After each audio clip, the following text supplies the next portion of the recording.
பழைய astro channel நேயர்கள் அனைவருக்கும் வணக்கம். இப்ப 2025ஆம் ஆண்டு குரு பெயர்ச்சி பலன்கள் கடக ராசிக்கு எப்படி இருக்குங்கிறத இப்ப பார்ப்போம். கடக ராசி நேயர்களே, உங்களுடைய ராசிக்கு 6 மற்றும் 9ஆம் இடத்துக்குரிய அதிபதியான குரு பாத்தீங்கன்னா உங்களுடைய ராசிக்கு 12ஆம் இடத்துக்கு வருகிறார். இந்த 6ஆம் இடத்துக்குரிய அதிபதி பாத்தீங்கன்னா 12ஆம் இடத்துக்கு வரும்போது பாத்தீங்கன்னா உங்களுக்கு ராஜயோகம் தான் சொல்லணும். ஏன்னா 6ங்கிறது மறைவு ஸ்தானம். மறைவு ஸ்தானத்துக்குரிய அதிபதி பாத்தீங்கன்னா மறைவு ஸ்தானமான 12ஆம் இடத்துக்கு வர்றப்ப என்னன்னா உங்களுக்கு ராஜயோகம் கிடைக்கும். அதாவது கெட்டவன் கிட்டிடில் கிட்டிடும் ராஜயோகம். இந்த ராஜயோகத்தின் அடிப்படையில் பாத்தீங்கன்னா கடக ராசிக்கு பாத்தீங்கன்னா அபரிவிதமான நல்ல பலன்கள் என்பது நிச்சயம் கிடைக்கும். 6ஆம் இடத்து அதிபதியான ராசிக்கு 12ஆம் இடத்துல இருந்து 7ஆம் பார்வையாக தனது வீட்டையே பார்க்கிறார். அதாவது மறைஸ்தான அதிபதியான குரு பாத்தீங்கன்னா மறைவு ஸ்தானத்திலிருந்து 7ஆம் இடத்தை பார்க்கறதுனால கெட்டவன் கெட்டிடும் கிட்டிடும் ராஜயோகத்தின் அடிப்படையில் யாருக்கெல்லாம் வேலை இல்லாமல் கஷ்டப்படுறீங்களோ அவங்களுக்கு எல்லாமே என்னன்னா புதிய வேலை கிடைப்பதற்கான யோகம் இருக்கிறது. இல்ல எனக்கு இந்த வேலை பிடிக்கல, எனக்கு வேற இடத்துல நான் வேலை தேடுறேன்னு பாத்தீங்கன்னா நிச்சயம் அவர்களுக்கும் வேலை கிடைப்பதற்கான வாய்ப்பு இருக்கிறது. இந்த வேலையில எனக்கு முன்னேற்றம் இல்ல அப்படின்னு நினைக்கிறவங்களுக்கு எல்லாம் பாத்தீங்கன்னா இந்த வேலையில உங்களுக்கு நல்ல முன்னேற்றம் கிடைப்பதற்கான வாய்ப்பும் இருக்கிறது. யாருக்கெல்லாம் நம்ம மேலதிகாரிகள் நம்ம புரிஞ்சுக்கிற மாட்டேங்கிறாங்களோ அப்படின்னு சொல்லி வருத்தப்படுறீங்களோ அவங்களுக்கு எல்லாமே பாத்தீங்கன்னா நல்ல முன்னேற்றம் என்பது இருக்கிறது. உங்களுடைய மேலதிகாரிகளும் பாத்தீங்கன்னா உங்களுடைய உழைப்பை பார்த்து நன்றாக உங்களை புரிந்து கொள்வார்கள். அதே நேரம் வேலையில் இருந்த கஷ்டங்கள் இன்னல்கள் எல்லாமே விலகி நல்ல முன்னேற்றம் என்பது இருப்பது மட்டுமல்லாமல் வேலையில் சுதந்திரமாக வேலை செய்யக்கூடிய வாய்ப்பும் உங்களுக்கு கிடைக்கும். சில பேருக்கு சம்பள உயர்வு ஏற்படுவதற்கான வாய்ப்பும் இருக்கிறது. குருவானவர் 7ஆம் பார்வையாக 6ஆம் வீட்டையும் 9ஆம் பார்வையாக 8ஆம் வீட்டையும் பார்க்கறதுனால யாரெல்லாம் என்னன்னா நோய் நொடியினால நீங்க அவதிப்படுறீங்களோ அவங்களுக்கு எல்லாமே நோயிலிருந்து விடுதலை பெறுவதற்கான வாய்ப்பு என்பது இந்த காலகட்டத்தில் இருக்கிறது. நீங்க பட்ட அவஸ்தைகள் எல்லாமே பார்த்தீங்கன்னா விலகி உங்களுக்கு பூரண குணமடைவதற்கான வாய்ப்பு இருக்கிறது.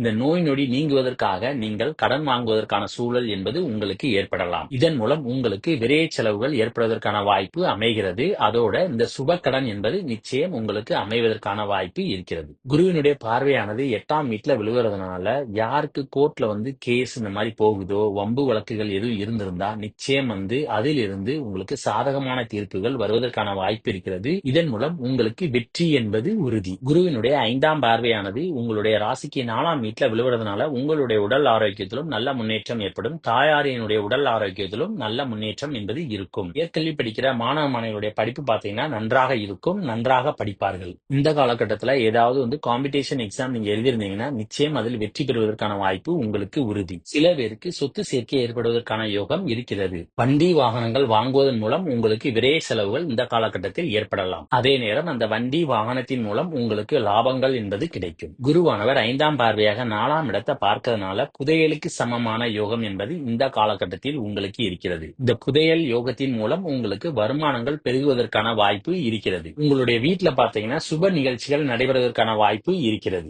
இந்த நேரத்துல நீங்க செய்கின்ற காரியத்தின் வெற்றியின் மூலமாக உங்களுக்கு எதிர்பாராத புகழ் என்பது உங்களுக்கு கிடைக்கும். குருவினுடைய 7ஆம் பார்வையானது உங்களுடைய ராசிக்கு 6ஆம் வீட்டுல விழுவதனால உங்களை சுற்றி இருந்த எதிரிகளின் தொல்லை பாத்தீங்கன்னா இந்த சமயத்தில் உங்களுக்கு இருக்காது. அவர்கள் பாத்தீங்கன்னா உங்களுடைய பெயர் புகழ் செல்வாக்கை பார்த்து உங்களை கண்டு அஞ்சுவார்கள். இதனால் வேலை பார்க்கும் இடத்துல எந்த ஒரு தொந்தரவு என்பது இந்த காலகட்டத்தில் உங்களுக்கு இருக்காது. குருவினுடைய 9ஆம் பார்வை பாத்தீங்கன்னா உங்களுடைய ராசிக்கு 8ஆம் இடத்துல விழுவுது. இதனால இதுவரை நீங்கள் பட்ட அவமானங்கள் எல்லாமே விலகி உங்களுக்கு புகழ் சேர்வதற்கான வாய்ப்பு இருக்கிறது.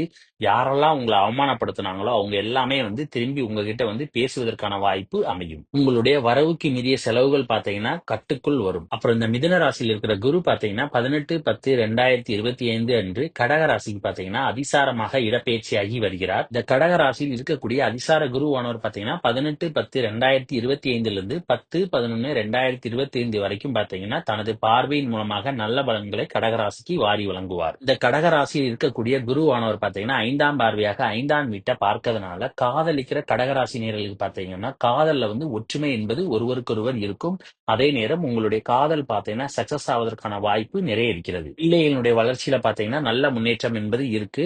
அதோட முன்னோர் வழி சொத்துக்கள் உங்களுக்கு கிடைப்பதற்கான வாய்ப்பு இருக்கிறது. கணவன் மனைவிக்கிடையே பாத்தீங்கன்னா அந்யோன்யமான உறவுகள் நிச்சயம் இருக்கும். நண்பர்களுடன் பாத்தீங்கன்னா நல்ல ஒற்றுமை என்பது வெளிப்படும். தரகு தொழில் கமிஷன் தொழில் பாக்குறவங்களுக்கு பாத்தீங்கன்னா நல்ல லாபங்கள் கிடைக்கும்.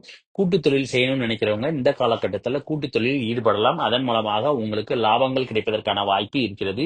வெளிநாடு சென்று வரணும்னு நினைக்கிறவங்க பாத்தீங்கன்னா இந்த காலகட்டத்துல முயற்சி செய்தால் நிச்சயம் வெளிநாட்டில் உங்களுக்கு வேலை கிடைப்பதற்கான வாய்ப்பு இருக்கிறது. இந்த குருவானவர் உங்களுடைய ராசியில் இருக்கிறதுனால அவ்வப்போது சின்ன சின்ன களங்கம் என்பது உங்களுடைய பேர் புகழ்ல ஏற்படும். அதுல மட்டும் நீங்க கவனமாக இருந்தால் போதும். குருவினுடைய 9ஆம் பார்வையானது ராசிக்கு 9ஆம் இடத்துல விழுவது. இதனால உங்களுக்கு தந்தையாரின் மூலமாக உங்களுக்கு அதிர்ஷ்டங்கள் ஏற்படுவதற்கான வாய்ப்பு இருக்கிறது.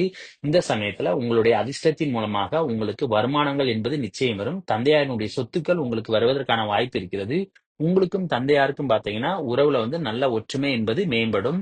இன்ப சுற்றுலா அல்லது ஆன்மீக சுற்றுலா சென்று வருவதற்கான வாய்ப்பு கிடைக்கும். படிக்கிற மாணவ மாணவிகள் பாத்தீங்கன்னா நீங்க உதவி செய்ய முன் வருவீர்கள். தான தர்மங்கள் செய்யக்கூடிய யோகம் என்பது இந்த காலகட்டத்தில் உங்களுக்கு இருக்கிறது. சோசியல் மீடியால யாரெல்லாம் ஆக்டிவா இருக்காங்களோ அவங்களுக்கு நல்ல முன்னேற்றம் ஏற்படுவதற்கான வாய்ப்பு இந்த காலகட்டத்தில் இருக்கிறது. இந்த கடகராசியில் இருக்கக்கூடிய அதிசார குருவானவர் பாத்தீங்கன்னா 11/11/2025 அன்று வக்ரமாக கடகராசியில இருக்கிறார்.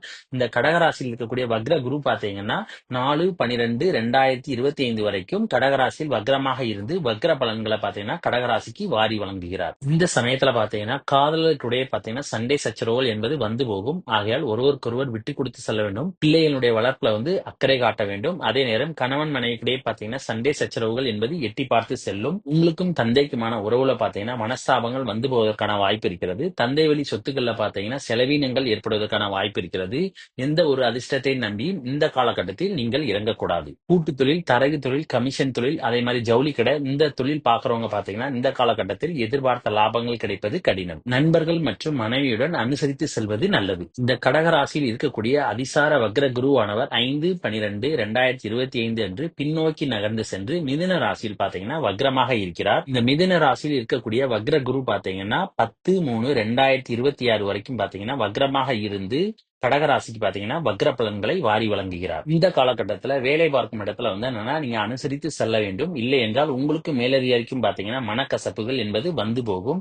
அதே நேரம் வேலை பார்க்கும் இடங்கள்ல உங்களை சுற்றி இருந்த எதிரிகளுடைய பலம் பாத்தீங்கன்னா அதிகமாக இருக்கும். ஆகையால் அவர்களிடம் சண்டையிடாமல் ஒதுங்கி செல்வது ரொம்ப நல்லது. நீங்கள் வாங்கிய கடனால பாத்தீங்கன்னா இந்த சமயத்தில் தொல்லை ஏற்படுவதற்கான வாய்ப்பு இருக்கிறது. அப்படி இல்லை என்றால் உங்களுக்கு நோய் நொடிகள் ஏற்படுவதற்கான வாய்ப்பும் இருக்கிறது. நோய் நொடிகள் ஏற்படுவதாக இருந்தால் அந்த நோயின் மூலமாக உங்களுக்கு தீராத அவஸ்தைகள் என்பது இந்த காலகட்டத்தில் உங்களுக்கு இருக்கும். இந்த மிதுன ராசியில் இருக்கக்கூடிய வக்ர குரு பாத்தீங்கன்னா 5ஆம் பார்வையாக 4ஆம் இடத்தை பார்க்கறதுனால உங்களுடைய உடல் ஆரோக்கியத்திலும் கவனமாக இருக்க வேண்டும். தாயாரினுடைய உடல் ஆரோக்கியத்திலும் கவனமாக இருக்க வேண்டும். புதிதாக நிலம் ஏதாவது வாங்குறீங்கன்னா அந்த இடத்துல என்னன்னா வில்லங்கம் எதுவும் இருக்குதா அப்படிங்கறத சரிபார்த்து வாங்குவது நல்லது. வண்டி வாகனங்கள்ல செல்லும் போது பாத்தீங்கன்னா கவனமாக இருக்க வேண்டும். இல்லை என்றால் விபத்துக்கள் ஏற்படுவதற்கான வாய்ப்பும் இருக்கிறது. உயர்கல்வி படிக்கிற மாணவ மாணவிகள் பாத்தீங்கன்னா படிப்புல பெரிதாக ஆர்வம் காட்ட மாட்டார்கள். ஆகையால் படிப்பில் கவனம் செய்வது நல்லது. இந்த வக்ர குருவானவர் 9ஆம் பார்வையாக 8ஆம் இடத்தை பார்க்கறதுனால உயரமான இடங்களுக்கு செல்வதை தவிர்க்க வேண்டும். ஏன்னா ராகு பாத்தீங்கன்னா 8ஆம் இடத்துல இருக்கிறார். இதனால உங்களுக்கு விபத்துக்கள் ஏற்படுவதற்கான வாய்ப்பு இருக்கிறது. ஆகையால் மலை போன்ற உயரமான இடங்கள்ல இந்த வக்ரமான குருவின் காலகட்டத்துல பாத்தீங்கன்னா நீங்கள் செல்வதை தவிர்க்க வேண்டும். அப்பொழுதுதான் நீங்கள் விபத்துகளை தவிர்க்க முடியும். இந்த நேரத்துல உங்களுடைய மனசுல பாத்தீங்கன்னா கவலைகள் அதிகமாக வரத் தொடங்கும். ஆகையால் நீங்கள் கவனமாக இருப்பது நல்லது. அதே நேரம் அவமானங்கள் வருவதற்கான வாய்ப்பு இருக்கிறது.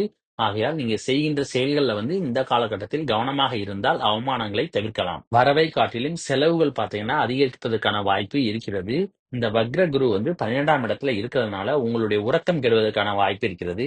ஏன்னா பொதுவாகவே உறக்கம் கெட்டால் நோய் வருவதற்கான வாய்ப்பு இருக்கிறது. ஆகையால் நீங்கள் நன்றாக உறங்கினால் நோய் வராமல் தடுக்க முடியும். இந்த மிதுன ராசியில் இருக்கக்கூடிய வக்ர குரு பாத்தீங்கன்னா 11/3/2026 என்று பாத்தீங்கன்னா வக்ர நிவர்த்தியாகி மிதுன ராசியிலிருந்து மீண்டும் பாத்தீங்கன்னா உங்களுக்கு சுப பலன்களை வாரி வழங்குவார். இந்த வக்ர நிவர்த்தியான குரு பாத்தீங்கன்னா திரும்பவும் பாத்தீங்கன்னா உங்களுக்கு வேலை பார்க்கும் இடத்துல நல்ல முன்னேற்றம், எல்லா விதமான சுப பலன்களும் உங்களுக்கு வேலை பார்க்கும் இடத்துல கொடுப்பார். அதே நேரம் நீங்க நோயினால அவதிப்பட்டீங்கன்னா இந்த சமயத்தில் திரும்பவும் உங்களுடைய உடல் குணமாவதற்கான வாய்ப்பு இருக்கிறது. குருவானவர் வக்ர நிவர்த்தியான பிறகு நீங்க புதிதாக சொத்துக்கள் வாங்கணும்னு நினைச்சீங்கன்னா இந்த சமயத்தில் வாங்கலாம். குரு பேச்சினுடைய ஆரம்பத்துல உங்களுக்கு என்ன விதமான நல்ல பலன்கள் கிடைச்சதோ அது எல்லாமே பாத்தீங்கன்னா 11/3/2026 இருந்து 1/6/2026 வரைக்கும் பாத்தீங்கன்னா உங்களுக்கு அனைத்து விதமான சுப பலன்களை பாத்தீங்கன்னா இந்த குரு கொடுப்பார். அதன் பிறகு இந்த குரு பாத்தீங்கன்னா 2/6/2026 அன்று மிதுன ராசியிலிருந்து கடக ராசிக்கு பாத்தீங்கன்னா நிரந்தரமாக இடப்பெயர்ச்சியாகி குரு பேச்சியை நிகழ்த்துவார். அப்புறம் இந்த வீடியோ பிடிச்சிருந்தா லைக் பண்ணுங்க, ஷேர் பண்ணுங்க, கமெண்ட் பண்ணுங்க. மறக்காம பக்கத்துல உள்ள பெல் பட்டனை கிளிக் பண்ணிருங்க.